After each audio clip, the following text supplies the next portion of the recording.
믿음장이라 그래요. 이 믿음장 속에 히브리서 저자가 자랑하고 싶은 그 히브리 신자들을 쭉 적었습니다. 제가 보는 대로 하면 17사람 이상 적은 것 같은데요. 그 신앙의 영웅들 얘기 끝에 부분을 오늘 우리가 읽었습니다. 여긴 참 귀중한 말씀을 이렇게 했는데요. 이 말씀을 읽을 때 제게는 좀 부담스러운 그런 기록이라고 느껴지는 부분이 있어요. 여기다가 믿음으로 라헬은 그랬죠. 믿음으로 라헬이 아니라 라합은 그랬는데 그 앞에다 뭐라고 썼어요? 라합 앞에 기생이라고 썼어요. 참 안 좋은 글자인데 왜 여기다가 이 훌륭한 히브리서 저자가 꼭 기생이라는 말을 적었을까요? 보통 이렇게 그 하위 직종은 사람들이 말할 때 상대를 멸시하느라고 하는 말인데 여기는 이 여인을 멸시하지 않아요. 엄청 이 여인을 높이는데 꼭 거기다가 기생 라합, 원래 말은 라캅입니다. 라켈, 그 히브리 사람들만 발음하는 그런 발음이 있어요. 우리는 가르침 뱉으려고 할 때 하는 발음이에요. 라켈 그러는데 라켈 그러는데 이 라합 왜 꼭 기생이라고 적어야 했을까? 아직 저는 잘 모르겠어요. 왜 적었는지 잘 모르겠는데 그냥 라합은 그래도 되잖아요. 라합은 이방 여인이었으나 이렇게 하면 되잖아요. 근데 이 위대한 히브리서 저자는 거기다가 기생이란 말을 확실하게 적었습니다. 왜 여기다 이렇게 적었는지 모르겠어요. 그러나 제 생각에는 이런 생각이 들어요. 이 사람을 기생이라 이렇게 적었는데 제 보기에는 국경지대에 이 여인은 국경지대에 외국인들과 내국인들이 스스럼 없이 출입하는 그런 집이 아니었는가. 그런 집이었을 거예요. 틀림없이. 그래서 외국인들이 와서 들어가도 누구도 어떤 사람이 들어가냐 이러지 않고 그저 손님이 들어가는구나. 그런 집이었을 거라고 생각합니다. 그리고 이 여인은 아마도 직업이 최하위였기 때문에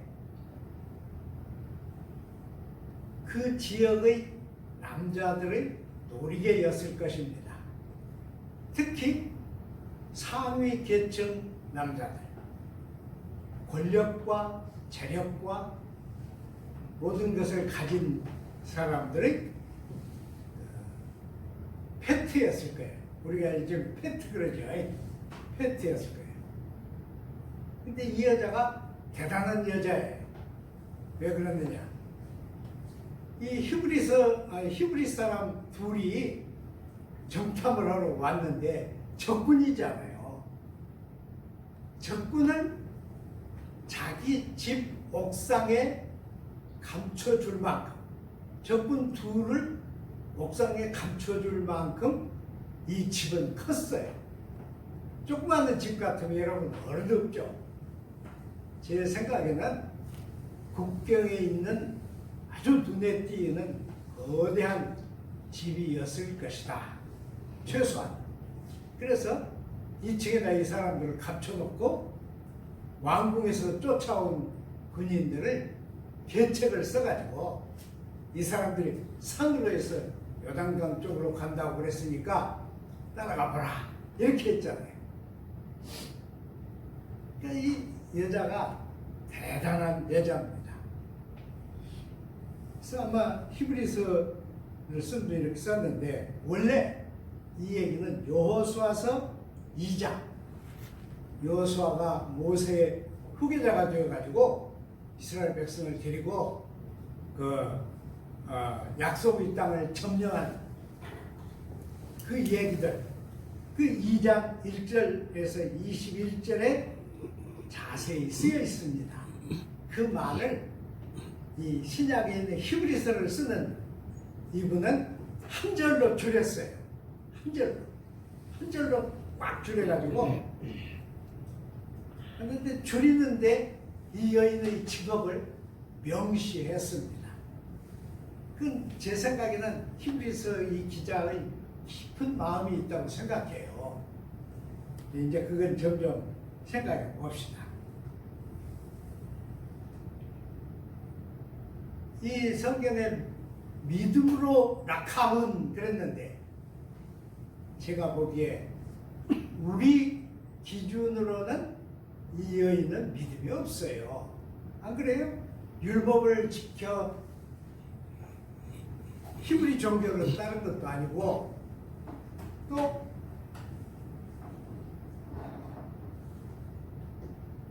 야훼 신앙을 가진 것도 아닙니다. 근데 믿음으로 이렇게 했으니까 저는 이 히브리서 기자가 믿음으로라고 하는 말은 마치 이것과 같다고 생각해요. 여러분 마태복음을 보면은 로마인 백부장이 예수님에게 찾아왔어요. 그래서 제 하인이 지금 죽어가는데 좀 놔주십시오. 그러니까 예수님이 그래 가서 내가 봐주지. 그리고 나서려고 그랬는데 백부장이 뭐라 그래요? 아이고 주님, 저는 이방인이지 않습니까? 저희 집에까지 오시는 것을 저는 감당 못합니다. 제 밑에도 부하들이 쭉 있는데 제가 이래라 하면 하고 가라 그러면 가고 오라 그러면 오는데 여기서 주님이 말씀만 해주시면 제 종은 되겠습니다. 예수님이 뭐라 그랬어요? 제자들에게 야 내가 이스라엘 족속 중에서도 이런 믿음을 보지 못했다. 아니 지 하인을 나사달라고 하면서 오시지 말고 그냥 여기서 말씀만 하십시오. 저 목회하면서요 어떨 때 그 할머니들이 우리 손자 아파서 죽게 되었는데 오시라고 밤에 전화해요. 그럼 제가 여기서 전화하면 여기서 기도하면 안 되겠습니까?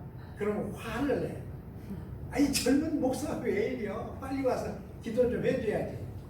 그럼 제가 가면 꼭 낫습니까? 낫는지 안 낫는지 어떻게 알아? 그래도 오기는 와야지. 막 그래요. 그럼 제가 전화에다 대고 여기서 기도할게요. 그러면 후회가 나서 그래 일부러 그러는 거예요. 그래 이제 밤중에 쫓아가요. 그럼 진짜 막 열이 펄펄 끓어. 근데 놀라운 것은 온 가족이 막 잠도 안 자고 그렇게 그러다가도 이 시원찮은 이 은혜가 없는 목사가 가서 시원찮은 말 저는 절대로 기도를 할 때 하나님께 명령을 안 해요. 그러니까 하나님이 좀 나서 주십시오. 이렇게 가족들이 잠도 못 자고 이러잖아요. 좀 나서 주십시오. 그리고 예수님이 이름으로 기도합니다. 그러면 다들 아멘 그러는데 그렇게 시원찮게 기도를 해도 이 가족들이 편안해져. 이게 무슨 일이에요? 거기 믿음이 있는 거예요. 예수님이 이 백부장을 보고 이스라엘 중에서도 이만한 믿음을 보지 못했다. 그러면 이 백부장의 믿음은 뭡니까? 이 사람이 신화보고에 간 사람입니까? 율법을 지킨 사람입니까? 아무것도 없어. 근데 뭘 믿었어요? 예수를 믿었어요. 예수님이 여기서 말씀만 하시면 될 것 같습니다. 이 믿음이에요. 이것을 히브리서 기자는 라합이 믿음으로 자기 민족을 배신하고, 여러분 칼로 한번 치면 죽는 거예요. 여러분 왕국에서는 이 병사들이 그 사이에서 제일 낮은 계층 여자예요. 죽여버려도 아무도 말 안 해. 그런데 그걸 무릅쓰고 적군의 정탐꾼을 감춰줬어요. 그래서 이 성이 망할 때 이 정탐꾼들이 우리가 들어와서 이 성을 전부 진멸하는데, 그때 너희 집 창문에 붉은 천을 걸어놔라. 그리고 너희 가족들, 친척들 다 너희 집에 내려와라. 집 밖에 있는 사람은 우리가 책임 못 진다. 그런데 이 집에 있는 사람은 온 성이 다 망해도 절대로 칼을 대지 않을 것이다. 이게 약속이었어요. 그러니까 이것을 히브리서 기자는 쓴 겁니다. 그는 직업은 기생이었지만 그는 하나님의 위대하심을 알고, 어떻게 하나? 천상천하에 하나님뿐인 줄 압니다. 그랬잖아요. 그러니까 이 여자는요, 히브리서에 들어갈 수 없는 믿음의 영웅들 속에 들어갔습니다. 근데 여러분 히브리서 11장을 읽을 때 문제 없어요? 위대한 믿음의 용사 한 사람은 뺐습니다. 누구예요? 여호수아입니다. 여호수아가 이스라엘 백성을 데리고 약속의 땅을 점령했는데 수없는 싸움을 해서 점령해가지고 자기 지파에게 놓아줬는데, 히브리서 11장에는 여호수아가 빠졌습니다. 대신 누가 들어갔어요? 기생 라합이 들어갔어요. 그러니까 여기다 기생이라고 쓴 뜻이 거기 있습니다. 얘는 기생이었지만, 얘는 아무것도 아니었지만, 얘는 죽이면 죽을 수 있는 사람이었지만은 이가 여호와를 알아보고, 어떻게 알아봤을까요? 자기 집을 드나드는 이 고위 관리들 와서 모든 얘기했을 거 아니에요. 술 마시면서 모든 얘기했을 거예요. 그걸 듣고 이스라엘 백성이 430년 애굽에서 종살이 하다가 홍해를 발로 걸어서 건넜다. 그들이 가는 데는 어떤 민족도 한글을 할 수가 없다. 두 왕이 멸망했다. 다 들었을 거 아니에요. 그래서 여호와는 천상천하에 홀로 한 분 하나님이신 줄 믿습니다. 그랬어요. 이 여자가. 그래서 여리고성이 멸망할 때 이 여인은 구원을 받았습니다. 잘 아셔야 돼요. 히브리서를 쓴 분은 우리보다 만 배는 더 위대한 분입니다. 우리보다 만 배는 더 모든 것을 아는 분이었어요. 믿음도 물론 그랬어요. 근데 그분이 이렇게 썼어요. 믿음으로 기생 라합. 직업은 기생이었어. 사회에서 짓밟혔어. 누구도 존귀하게 여기지 않았어. 그러나 그에게는 야훼를 믿는 믿음이 있었다는 거예요. 근데 그 믿음도 이스라엘 백성들 속에 가서 막 하나님께 막 제사를 지내고 그냥 시편을 외우고 그런 믿음이 아니라 한 번도 그런 데 간 일이 없는 아까 얘기한 백부장 같은 믿음입니다. 그래서 히브리서를 쓰는 분은 미안하지만은 여호수아를 빼고 여호수아 이름이 들어가야 할 자리에다가 이 이방인 천한 여인, 요 하나님을 의탁하고 자기 백성에서 빠져나온, 이방인에서 빠져나온 이 여인을 거기다 쓴 겁니다. 33절에서 34절 한번 보세요. 보시면요, 이렇게 했어요.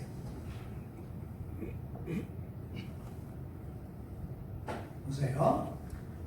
저희가 믿음으로 나라들을 이기기도 하며 의를 행하기도 하며 약속을 받기도 하며 사자들의 입을 막기도 하며 칼날을 피하기도 하며 불의 세력을 멸하기도 하며 연약한 가운데서 강하게 되었다.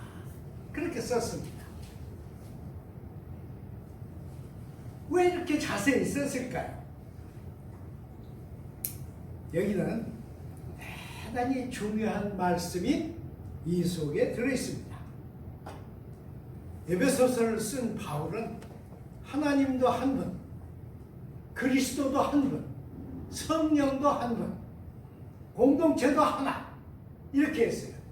이렇게 썼는데 우리 신앙의 대상은 하나님 한 분입니다. 그러나 신앙의 방법은 모든 사람이 다 다릅니다. 모든 사람이 다 특징을 가지고 있어요.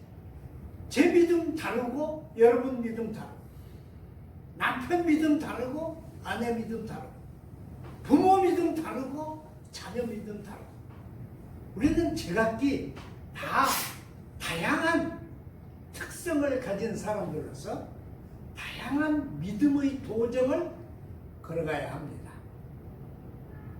근데 문제가 어디에 있어요? 우리나라 교회는 그렇게 안 해요. 모든 사람을 똑같이 만들어야 돼. 그래서 어떻게 해요? 지식이 있는 사람은 교회 와서 어떻게 해야 돼? 멍청해져야 돼. 부력이 있는 사람은 교회 와서 어떻게 해야 돼? 가난해져야 돼. 가난한 사람은 교회 와서 어떻게 해야 돼? 부자가 돼야 돼. 그래서요, 한국 교회가 잘못한 건 뭐냐 그러면 유니피케이션, 하나로 만드는 거예요. 모든 걸 하나로 만들어. 그래서 똑같이 만들어. 목사와 다른 신앙을 가지면 인정 안 해. 어떻게 됩니까? 사실은 지도자가 잘못한 것이지만은 우리 한국은 그럽니다. 한국은 다 그래. 그래서 일단 교인이 들어오면 똑같이 만들려고 해요. 왜? 미안한 얘기지만 이렇게 표현할게요.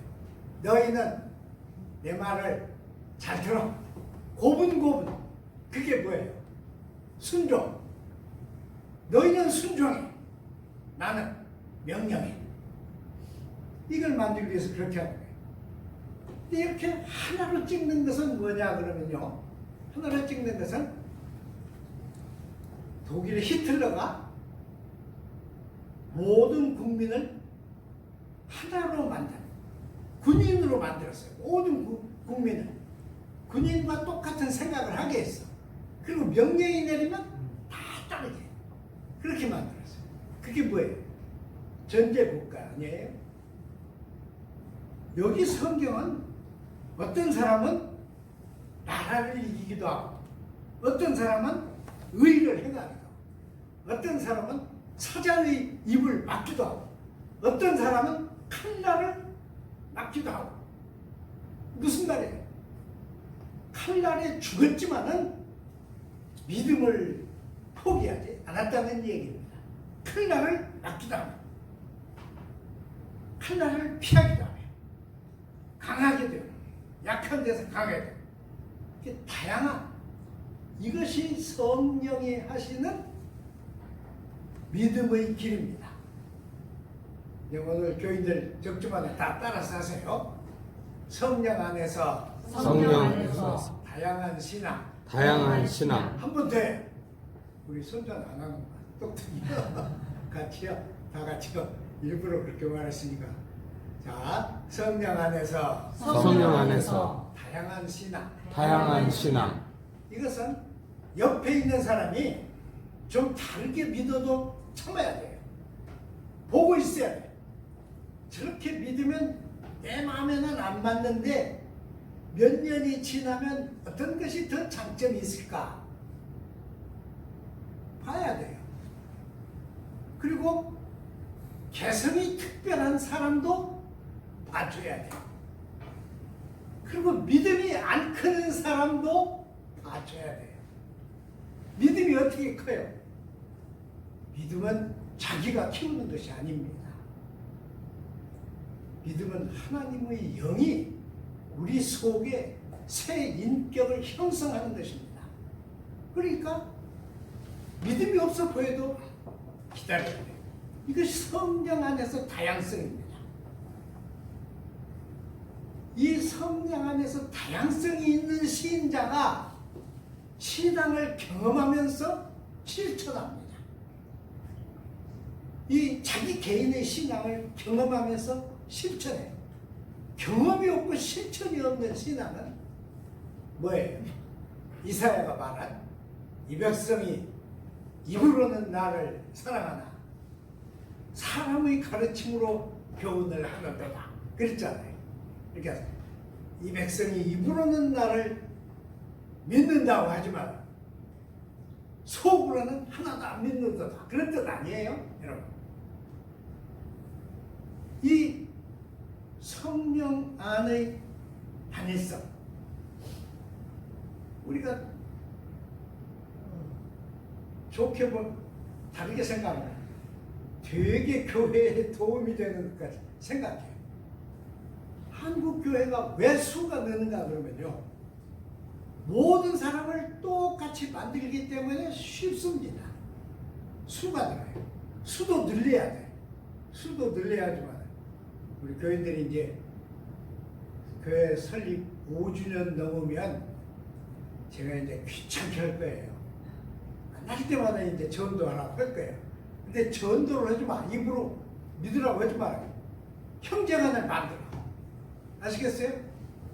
돈도 쓰고 밥도 사주고 그 사람이 짐도 져주고 형제간을 만들어.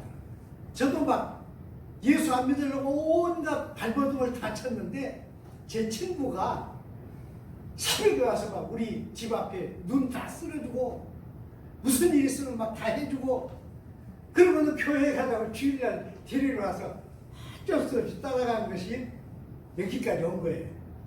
그러니까 누구라도 다 신자를 만들 수 있어요. 제가 엉뚱한 대로 간 것 같은데 한국 교회는 그렇게 않고 사람을 벽돌 찍듯이 만들려고 해요. 똑같이. 목적이 뭐예요? 돈 잘려고 말 잘 듣고 왜? 목사를 심기고 하고. 이것은 히틀러가 썼던 일입니다. 성령은 달라요. 성령은 완전히 다릅니다. 성령은 모든 사람이 개성이 있는 것과 똑같이 모든 사람의 개성을 인정하고 모든 사람의 개성을 이용해서 하나님의 성령은 다양성을 만들어냅니다. 한번 물어보겠어요. 어떤 집 보니까 어떤 집이라고 하지 말고 우리 이모는요, 우리 큰 이모는 아들 6에 딸 하나 낳았어. 근데 그 딸이 이 얼마 전에 90몇 세로 세상 떴어요. 근데 아들이 6이잖아요. 얼굴 똑같아요, 달라요? 다 달라. 목소리 똑같은 것 같은데 다 다릅니다. 다 달라. 어떤 형은 제 위는 형이니까 어떤 형은 아버지 목소리를 닮아서 목소리가 좋아. 근데 동생들은 엄마 목소리 닮아가지고 목소리가 허스키, 다 달라요. 성격은 어떨까요? 성격 다 달라요. 직업은 그 중에서 고속버스 운전하는 마지막 동생이 돈은 제일 잘 벌어. 아버지는 싫다고. 보세요. 한 부모가 나도 다 그렇게 다른데 하물며 다 각각 다른 가정에서 크고 다른 문화에서 큰 모든 사람이 같은 신앙을 갖는다. 그건 안 됩니다. 이것은 우리 교회가 잘못한 거예요. 똑같이 만들려고. 그래서 그거 뭐예요? 똑같이 만들. 본에다 맞춰. 성경에서 나를 본받으라는 건 다른 얘기예요. 본에다 맞춰. 그리고 어떻게 해요? 나온 각들은 다 잘라버려. 이 사람이 기능이 있으면 잘라버려. 이 사람이 사회적인 판단력이 있으면 잘라버려. 그 결과 우리 교회는, 한국 교회는 이 지경을 맞은 것입니다. 성령 안에서 다양성이 뭐냐? 이것은 그리스도의 새 생명의 생기의 특징입니다. 어렵죠? 그리스도 새 생명의 생기의 특징입니다. 그리스도 새 생명의 생기의 특징이 없으면 죽어있는 신앙과 같습니다. 여기 참 우리 관심을 갖게 되는 것은 어떤 자는 연약한 가운데서 강하게 되었다 하는 말씀이에요. 제가 짤막하게 얘기할게요. 우리 기독교인들 보면요, 사실은 모두가 약자들입니다. 모두가 약자예요. 아마 의사 선생님들이 사람을 보면 다 병자로 보일 거예요.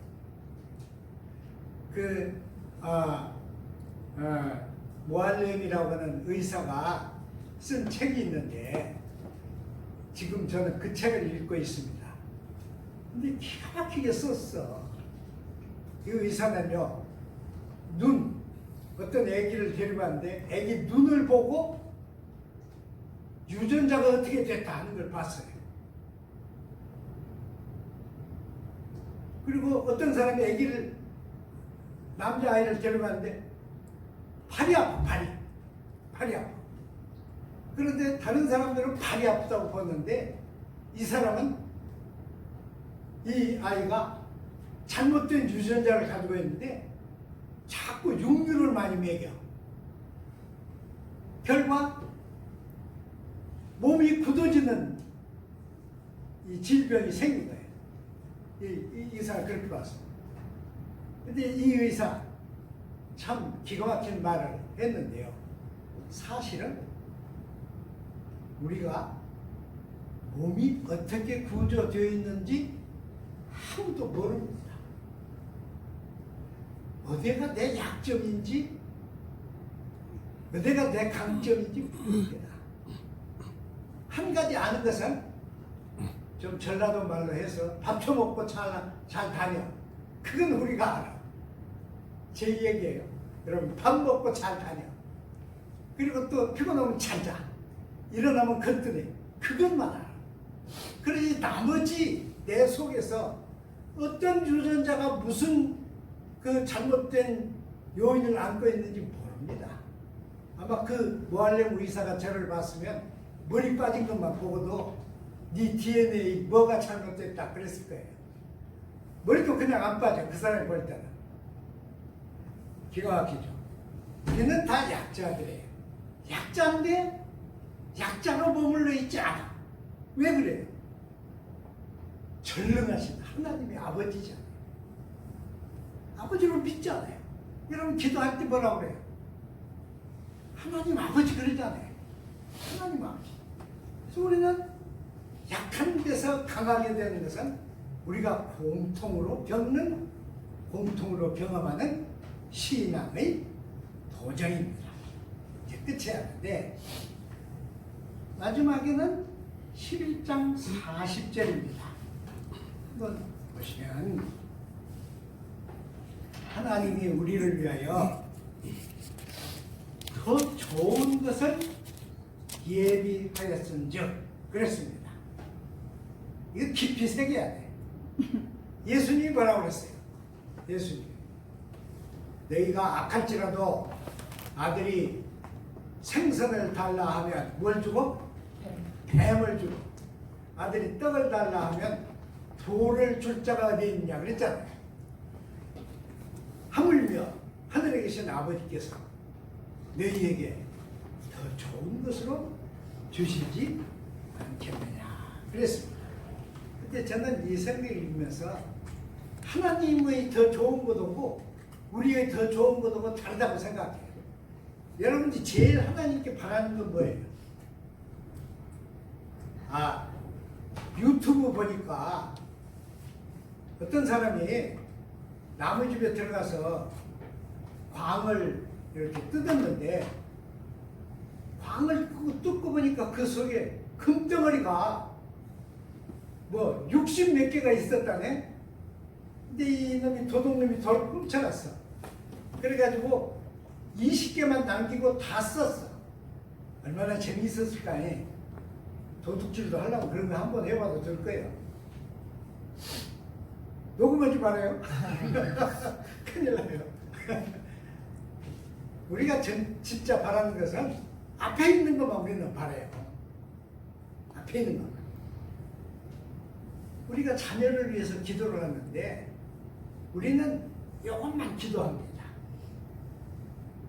그거 안 돼요. 저도 애들 기르면서 이것만 기도했는데 그 잘못했어. 잘못했어. 하나님께 늘 내 아들이지만 하나님의 마음대로 기르십시오. 그래야 하는데 이걸 이렇게 해주십시오. 이놈이 망하는데 이렇게 해주십시오. 이놈 학교 잘 다니게 해주십시오. 건강하게 해주십시오. 공부 잘하게. 공부 잘해서 뭐게? 대한민국 공부 잘하는 놈들 다 놈들 아니고 공부 잘하는 님들 다 잘못됐어. 지금 우리 정부를 이루고 있는 공부 잘하는 사람들, 그 똑똑한 사람들, 외국에 가서 학박사 한 사람들, 뭐예요? 백성이 안중이 없잖아요.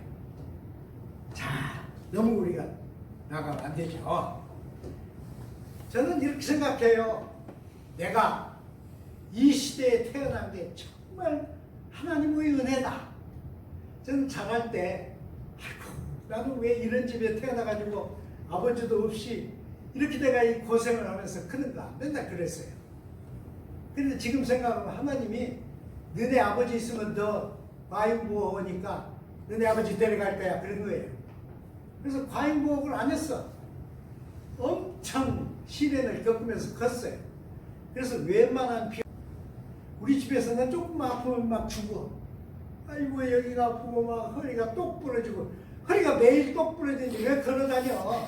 거짓말 해도 분수가 있죠. 근데요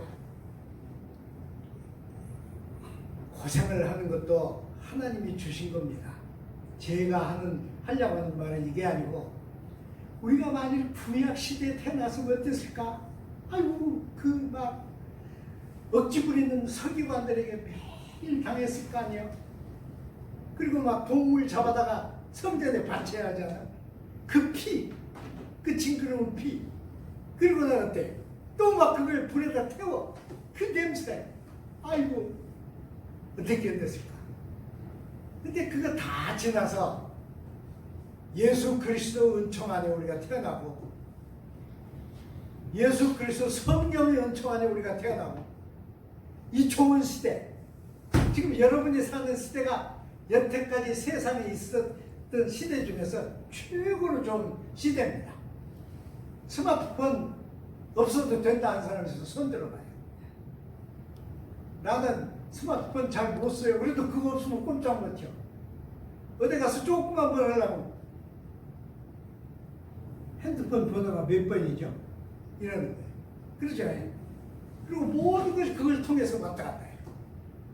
여러분 자동차 타고 다니는 것만 해도 얼마나 감사해요. 여러분 안 그래요? 비행기 타고 외국을 막 하루에 갔다가 이튿날 오는데 얼마나 감사한 일이에요. 여러분 참 기가 막히죠. 여기다가 예수의 사건 십자가의 은총, 모든 죄를 씻어주겠다는 약속, 이 라합에게 했던 약속과 같은 약속, 그리고 부활의 은총, 미래의 영원한 세계, 이것을 어디서 얻어요? 이것은 우리가 이 시대에 태어났기 때문에 얻은 것입니다. 이 시대의 보물이요. 사실 감사해야 돼. 감사해야 돼. 그런데 우리는 집에서 생활하면서 그렇게 안 해요. 모든 게 불만투성이야. 저도 그래요. 저도 막 지갑이 비면 화가 나. 너무 솔직하죠? 네. 지갑이 비면 화가 나. 누구에게 화풀이야? 마누라에게요. 이게 말도 안 되는 소리인데 지갑이 비면 마누라에게 얼굴이 굳어져.